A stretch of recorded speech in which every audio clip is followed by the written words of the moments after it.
Who is Ruslan Mamlay, the male escort behind Fusha and Ravena's win in Miss International Queen 2022? Kaya kamangha-mangha ang naging escort ni Fusha and Ravenna. It's because napaka-amo, napaka-sweet face, and very charming ang itsura niya sa pageant na yon. Meron at meron mga nagiging eye-catcher or nagiging pasabog na mga escort, lalong-lalo na sa Coronation Night. And one of them is Ruslan Mamlay, ang isa sa mga naging escort sa pagkapanalo ni Fusha and Ravenna sa Miss International Queen 2022. So, magkakaroon tayo ng short video regarding about sa kanya. So, we are discussing 5 na things about Ruslan Mamlay. Kaya, ano nga ba ang meron sa kanya at bakit kinagigiliwan siya? So, without further ado, let us now begin with the first na fact or first thing about him. So, he was the escort of Miss International Queen 2022. And sa pagkapanalo ni Fusha and Ravenna, by the way, congratulations for bagging the 3rd crown for the Philippines. And siya po yung nasa tabi ni Fusha and Ravenna, and of course na-mesmerize siya sa ating winner, ang recent winner ng MIQ, the largest so far na transgender woman pageant in the world. So, eto na po ang pang-3rd na corona ng Pilipinas. So, ang masasabi ko lang is we are the second na parang may pinakamaraming crowns behind Thailand na may 4 na crowns. So, makikita natin na siya ang nakapagbigay ng parang mas lalong uminit ang Miss International Queen dahil sa kanya. And moving forward sa number 2, second fact is he is a Russian model. So, model po siya, obviously, basing from the features of his face, tapos sa body, yung height, ayan. And as you can see, he is working as a professional model. And syempre, if you're a professional model, you are there to promote brands, especially kapag mga apparel. Ayan, yung mga apparel, usually yung mga very luxurious brands, mga Gucci, mga ganun, mga example lang, Dolce & Gabbana, o diba, mga Lacoste, ayun. So, he is a male model, and he is currently based in Thailand. So, makikita natin na maraming mga exclusive brands sa Thailand na naghahanap ng mga models in order to represent their brand, na pwede mo makita sa mga fashion shows, commercials, tapos meron din sa mga magazines, especially sa mga fashion magazines wherein meron at meron kang makikitang mga pictures ng mga male models, female models, yan. Tsaka yung iba is transgender models. So, yes, he is a professional model na working under Elite Model Agency. So, correct me na lang if I'm wrong with this information. So, yan po yung second reason kung bakit siya nandun sa Thailand.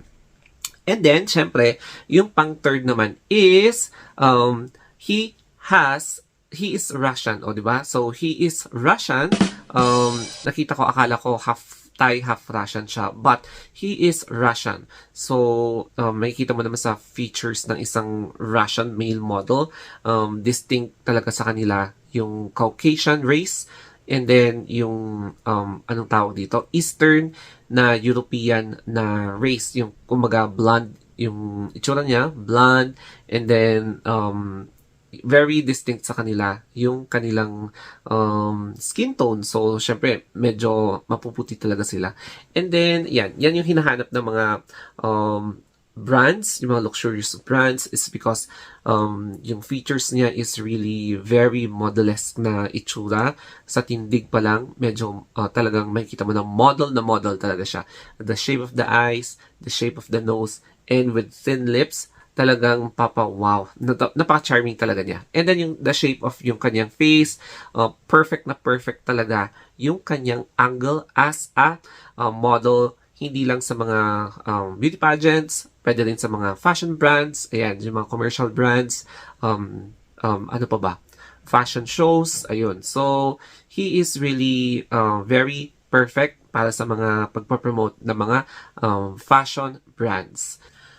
Tapos, if you're interested sa kanyang Instagram account, so yan yung fourth reason, Ruslan Mamlove ang kanyang Instagram account. So, from 7K, naging 45K. So, ayan yung screenshot ng kanyang Instagram account. So, marami talaga ang nag-follow sa kanya. It's because ang daming na mesmerize sa kanyang presence, lalong-lalo na nung coronation night ng Miss International Queen 2022. So, siguro sa time na to, at the time of this vlogging, I think baka nag-exceed na siya ng 50 or 60K na followers, and the numbers are still counting as of this moment. So, puputok talaga yung number of followers niya until baka ma-reach niya ang 100,000 na followers. So, napakaswerte niya, and this will be, I think, a chance for him to get noticed sa mga iba pang brands. And dumako naman po tayo sa fifth reason. Ano nga ba ang pwede nating malaman about sa fifth reason sa kanya? And this is all about yung kanyang,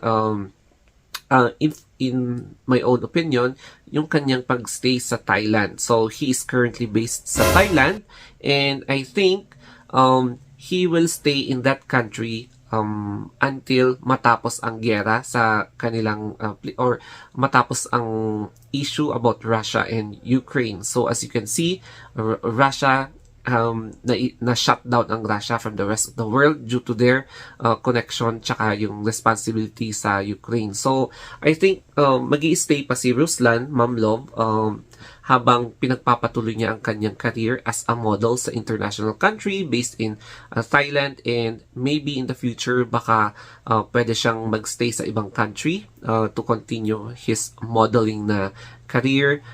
Tapos syempre makita mo sa features niya na medyo bata pa siya. I think in his late early 20s, mga ganun yung age niya, and marami pa siyang pwedeng i-explore